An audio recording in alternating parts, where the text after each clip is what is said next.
Welcome to The Planted Runner. I'm Coach Claire Bartholic, and this is the PR Training Lab. What we do here is I take submissions from runners just like you who would like for me to create a training plan for them live recorded here on the Planted Runner podcast. We've had lots of great submissions so far, and today we are going to make a training plan for Jennifer.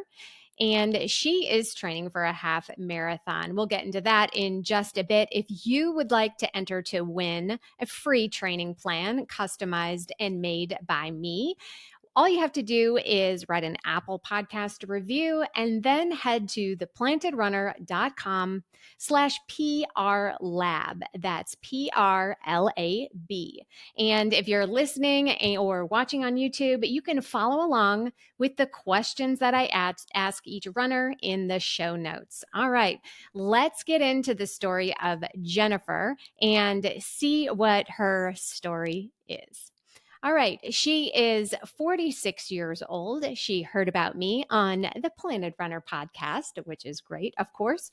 She is training for a September 21st half marathon, and it's the Air Force half marathon. Her goal time is 2:15 to 2:30.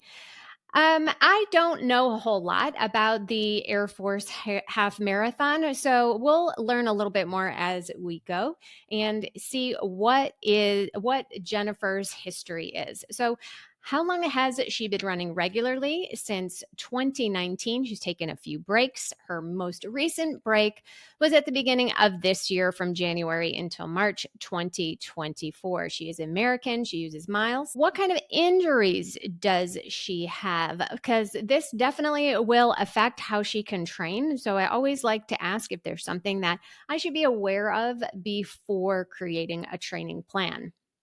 She says right hip issues, tight muscles, lower back pain, and kidney disease. Oh my goodness. So that seems like a lot. Obviously, I don't know what's going on with her. Tight muscles, that's the one I'm least worried about. Usually, tight muscles is just a sign of soreness. That means you're doing a little bit more than your body is used to. The sensation of tightness is a form of soreness. It's not usually a lack of flexibility. So it just means that things hurt, right? And your body uses the sensation of tightness to stop you from doing something. So let's say your hamstrings feel tight. Those are the muscles on the back of your thigh. When you bend over to try to touch your shoes, you feel like you can't go as far as you normally could. So you get the sensation, oh, I'm tight. I'm not flexible enough anymore. It usually has nothing to do with flexibility or mobility. It's just a sense of soreness, but your body has a limited vocabulary for talking to you. So it just says, hey, we're tight right now, so don't move. So that one I'm the least worried about because that can go away. Not sure what's going on with the hip or lower back pain. And kidney disease, that is something that could be serious, that could affect how she trains, how she hydrates, how she fuels. So I'm not sure if we're going to get into that today, but that is something that is certainly a consideration. She's been working with a physical therapist since October of 2023, so getting almost a year or 3/4 of a year so far. She's been working to increase her hip strength. Fantastic. She makes sure to hydrate and fuel well and often. Okay, so she answered my question about the kidney issues. She's been working with her on her running form. She does strength training with P-Volve, yoga, and mobility. So P-Volve is something that honestly I think I've heard of before, but really was not familiar. So I went ahead and looked it up before recording this because I didn't know exactly what she was talking about. So basically, it is resistance training. Looks a little bit similar to Pilates, but you're not really using weights. You're using resistance bands or cables to do work. It is considered low impact, and this is it could be great for runners. I don't know enough about it. It's obviously not lifting heavy, which could be good for runners, could be bad for runners. Just did a recent podcast on the main show about that. Is it good for runners? Honestly, I can't say whether it's good or bad. I haven't seen it applied anywhere, but low impact strength sounds pretty good to me. So I don't have an opinion on that. If it seems to be working, it seems to be supporting your running, you seem to be getting stronger, I say go for it. What are your recent past 6 to 12 months race times and distances? So, what's been going on in the past year in her racing? So, she ran a 5K in 31:06 just this past May, half marathon last October in 2:37, and a half marathon in 2:41 last September. So she is making big jumps. This is actually really good. Okay, so let me say that again. So in September, she ran 2:41. In October, she ran 2:37. And then this past May, she ran 31:06 in 5K. So I plugged those numbers into a race equivalency calculator to see where that half or where the 5K really stacks up. Is this a realistic goal that she has to get 2:15 and 2:30 based on that 5K time? And the answer is yes. 1:06 halftime roughly translates to a 2:23 half marathon, which is 10:54 per mile or 6:46 per kilometer. These race equivalency calculators, you can find them all over the internet. The one that I like is by Luke Humphrey. So you just Google that and you can find it. They are incredibly helpful, but they are also limited. So the reason they are limited is because they use a calculation or an estimation that supposedly works for everybody. And of course, as we know, runners are very different people. And it also assumes that you are equally trained for each of these races. So if you're really into 5Ks, you can get really good at 5Ks and totally bonk in a marathon. You know, it's a very different race, different sport, and vice versa could be true. You could be great at the marathon and not so good at the 5K. That was the case in my own running. My 5K wasn't bad. But it was not anywhere near what I could do in the marathon. And the reason was I trained for the marathon mostly. I did a couple of 5K cycles, but I wasn't really into the 5K. I thought it hurt too much. That's what I say. A good hard 5K is much harder than a marathon, at least for me. And so my equivalency times were not super accurate. So we're not taking this as gospel here. We're not saying that this is absolutely okay. She's run a 31:06 5K. That means that she is definitely able to run a 2:23 half. Not saying that, but it tells us we're in the ballpark. So that means she's probably improving and getting better. And if all goes well, she gets a great day, she fuels well, she trains well, then there's a good chance that she can go ahead and get her goal of under 2:30. How many miles is she training a week typically? And she said 18 miles a week. So that's a little bit low in my book. I'm not super, for a marathon, that would be way low. I'd say you need to bump up your mileage, number one. Even for a half marathon, that's a little low. We're still a couple months out, so we can bump that up as we go. She has room to improve that. But as of right now, it's a touch on the low side, but no, it's not impossible. What's the highest amount of weekly mileage she's ever run, and how long ago was that? 36 last summer, last fall. So this was before training or while she was training for those other halves last year. 36 miles per week. That's a little better. That's I'm doing this on the fly, a little over 50 kilometers per week. So that is a much more reasonable training load for somebody going for the half marathon. Of course, this can vary from runner to runner, but this is probably where we'd love to be, around in the 30 miles per week or about 50 kilometers per week is where we'd want to be for an intermediate on the beginner side, half marathon or somewhere in there. If you can handle more and you're still feeling good and still progressing, we would love to see that go up just a little bit, but I have absolutely no problem with 35 miles per week for a half marathoner. What days of the week do you currently run? She runs every day except for Tuesdays and Thursdays. She likes her long run on Saturdays.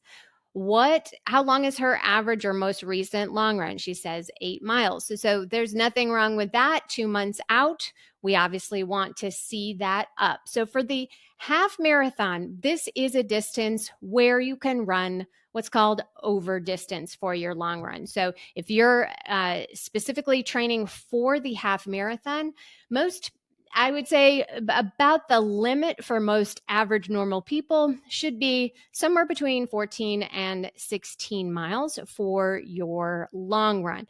You're going longer than the actual race because it is something that your body can handle without breaking down. Now, if 16 miles, which is about 25 kilometers, if that takes you more than about 3 hours, we don't want to go too much beyond the 3 hour mark. That's usually about the time where it becomes less beneficial, more chance of injury. You're not really gaining much by going longer than 3 hours. But if you can get your long run in the 2 hour range, 2.5 hour range for a half marathoner, whatever those mileage add up to be, that is going to be beneficial to you for your half marathon. It gives you a big aerobic engine, and then you're running a shorter race than your long run, so it makes it all feel a lot easier. What pace would you say is a very easy effort, relaxed pace for an average run? She says 12 to 13 miles, minutes per mile. So that translates to about 7:30 or 8 minutes per kilometer.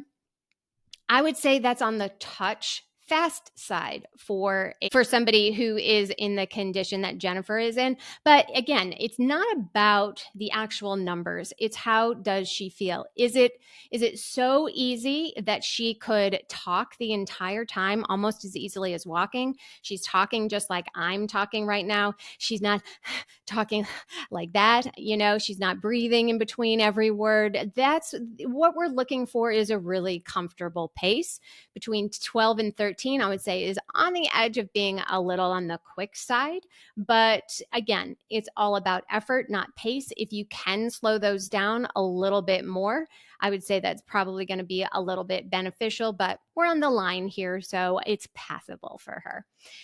All right, what days of the week does she want to run speed? Mondays and Wednesdays. That's actually perfect with a Saturday long run. That gives you enough time. It gives you Sunday to rest, and you should be hopefully fresh enough to run speed on Monday. What days of the week does she take a full rest day? She says, I don't generally take rest days unless I really need to. Okay. So I'm a big fan of rest days, but if you asked me when I was in the height of training how many rest days I took, sometimes I did not take rest days every single week. I definitely took them every 10 days. I was running double some days, but that's not something that a lot of people can handle, especially if you are running your easy days too fast. If you're running your easy days too fast, you need rest days. You definitely need rest days. And if you're not progressing as much as you should. So, but I don't know what she's doing on her off days yet, unless she said it's the P-Volve, which is okay. If she's talking about doing yoga and mobility, she's doing that on a rest day. That's perfect. We can call those rest days, unless she's doing a type of yoga that is very strength focused. There are certain kinds of yoga. Hot yoga, for example, is a stressor on the body. It is typically more strength based. So you have to kind of figure out, what are you really doing with your non-running activities? Are they adding to your running? Or are they taking away? But we don't want to waste our effort. So if we don't recover from a run, or we don't recover from lifting, or we don't recover from hot yoga or P-Valve or whatever it is, if we're not recovering, we enter the next workout in a depleted state. So the next workout is not going to be as beneficial. And then it's just a cycle of that. So it's basically you're wasting your time because you're not getting the benefits from the workout because you're not rested. So I have talked about certain times where we do want to use fatigue to our advantage. We do want to do some of our long runs on tired legs. That's not what I'm talking about here. I'm talking about your overall plan of rest and recovery. There should be a nice wave of stress and rest and stress and rest and stress and rest. We don't want to be constantly stressing our system because we won't grow that way. We want a nice polarity of rest and stress. All right. So, what are her non negotiables when it comes to training days? She's flexible. Well, thankfully, she has picked a running schedule that actually is a nice ebb and flow of stress and rest. So, long run on Saturday, speed days Monday and or Wednesday, and then run on Friday. I like most runners to be running 4 days a week. If you are doing some aerobic cross training, whether that's biking, swimming, or some other very aerobic activity, you can substitute one of your runs for one of those activities and run 3 days. Some people are very successful at that, but I think the vast majority of runners need to be running 4 days a week to see improvements in their running. Some people can run more than that, but I think 4 days really is nice because that is 1 day in between and then your long run with running the day before. What are your favorite kinds of running workouts? Easy and long runs. Yes, like the LSD, the long, slow distance. Yeah, keeping it easy, keeping it fun, keeping it fresh. That's great. What are her least favorite running workouts? She said hill and speed workouts, but I want to work on both of those. These are areas I need to improve. I need to work on my breathing as well. Okay.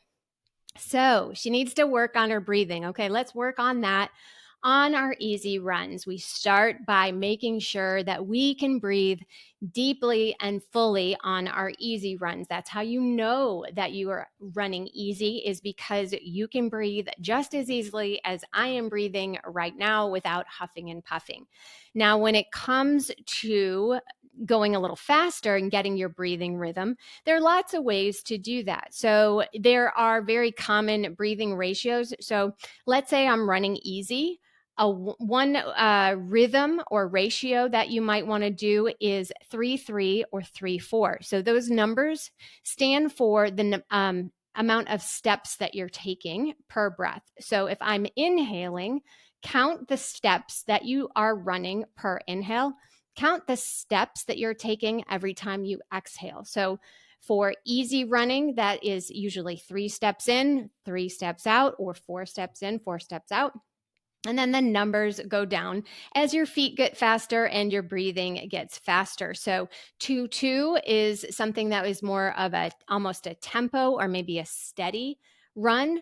And then it starts to get a little different as we go faster. Sometimes people will inhale faster and exhale slower, or they'll reverse that. So when you get to speed work on the track or a faster tempo or something that's VO2 max, something that's your high end speed, you might be doing a quick breath in for 1 step and then an exhale out for 2 steps, or vice versa. So 2-1 or 1-2 is what you'll see. It's probably a little quicker than a 2-2. Now, if you start taking 1 step per inhale, 1 step per exhale, you're going like this. That is hyperventilating.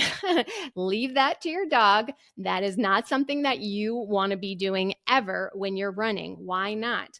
Well, because you're shallow breathing when you're doing that. You're not getting a deep, full breath.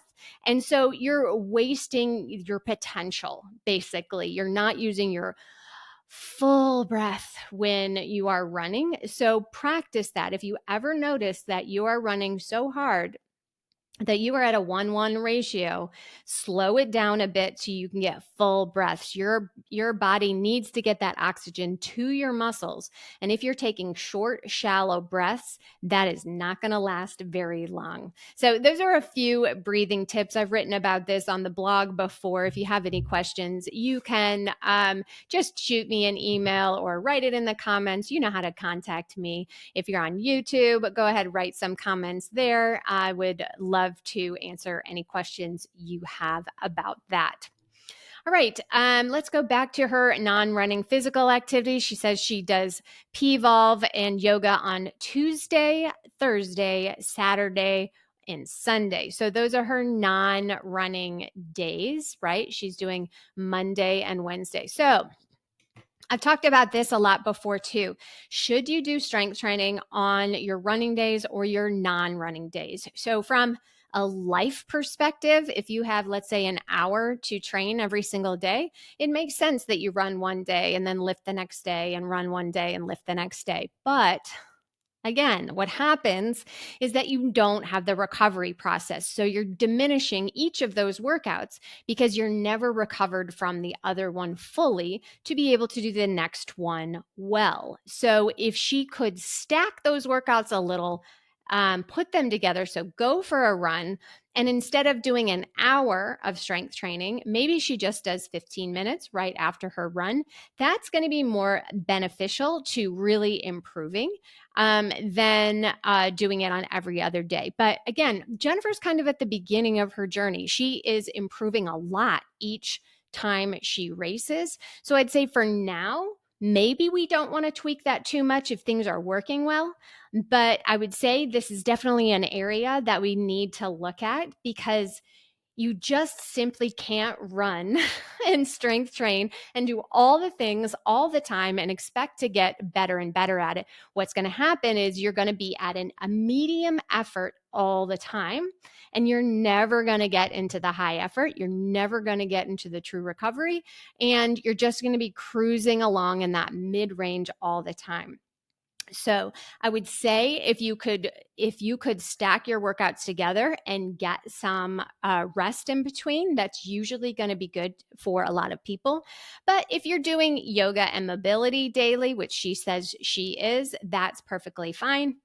She says she's doing PT, so physical therapy, Mondays and Wednesdays. So that those are on her running days. So again, so she's doing a lot here.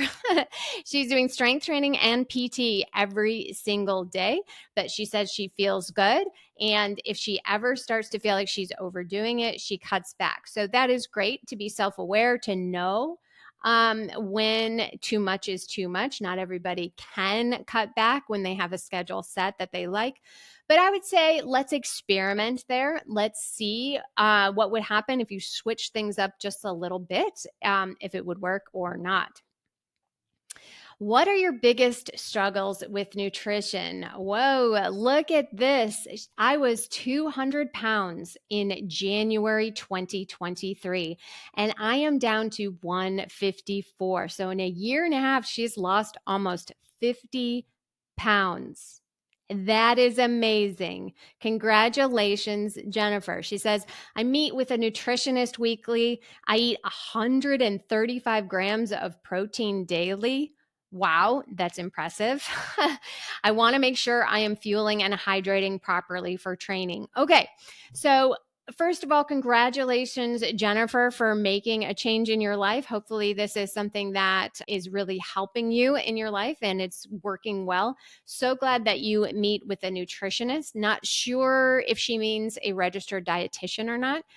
In the United States, anyone can say they are a nutritionist. I am a nutritionist. It doesn't mean that you have training. It's just not it's not a legal word in the United States. Or I should say it's a legal word. We can all say nutritionist, but you could call yourself a nutritionist if you wanted to. It's just not connected to any kind of degree or training. A registered dietitian is someone who goes through at least 4 years of training at a university level, sometimes more. And they are the ones that should be, who will give you meal plans and exact, it will look at your individual goals and help you learn how to eat properly for your goals. Now, I am certified in sports nutrition. So my specialty is teaching you how to fuel your runs before, during, and after. That is the big deal of what I do. And it is related to what you eat the rest of the time. Of course, I give advice on how to eat in general to fuel your athletic body. But I'm not giving out meal plans like Jennifer's nutritionist is. So, again, I'm hoping she's a registered dietitian. That is something that you really kind of want to be careful of.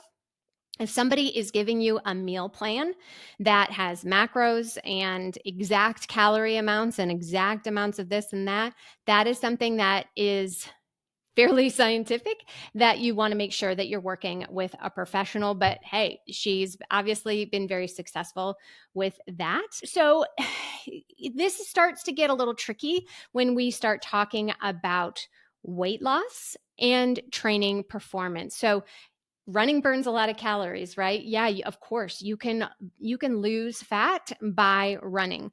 But if you are trying to aim for performance, more so in the marathon, but also in the half marathon, you really need to be fueling your runs. You need to be in a calorie surplus to build muscle. Okay. So that might not be where Jennifer is. I don't know if she's still on a weight loss journey or not. But when we start switching to performance, if we want to build muscle, if we want to stress our bodies to perform better, we can't be doing that when we are in a calorie deficit, when we are essentially teaching our body to use its own resources to fuel. We want to bring resources to our body when we're looking for performance instead of use what's on board, right? So I'm glad she's working with somebody who can go ahead and look at her overall calorie needs. I would definitely help on the fueling and hydration part of how you do that. So roughly, most people need somewhere in the neighborhood of 60 to 90 grams of carbohydrate per hour on a training run longer than an hour, starting at the 30-minute mark. So that there's 4 calories per gram of carbohydrate. So 120 calories up to 360 calories. I think I got my math right there. So it's a lot of calories per hour per run. Typically, it is still fewer calories than most people are actually burning on the run. So you can be in a calorie deficit while you're fueling that way, but I don't recommend it. Anyway, so if you are in a weight loss journey and you're also trying to do performance, it's a lot better if you have somebody in your corner that is helping you with those two opposing goals. What are your biggest struggles mentally when it comes to success and performance? She says, knowing that I won't get better and faster overnight and that it takes time. Yes, it does. Long distance training takes a long time. Building endurance takes a long time. This is not something that will happen overnight, but listen to this, how far she's come. My easy pace was 15:43 per mile in 2019, and now it's 12:30. I have come far and I will continue to improve. So that is great. That is a huge transformation. I would say let's not base our fitness on our easy pace, because our easy pace should be something so easy that it's almost walking, you know.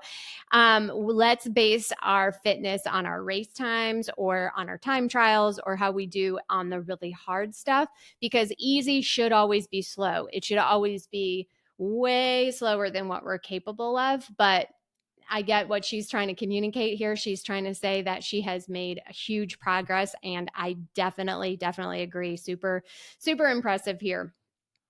What is she hoping to learn or gain? She wants to know where she can improve and what she should focus on.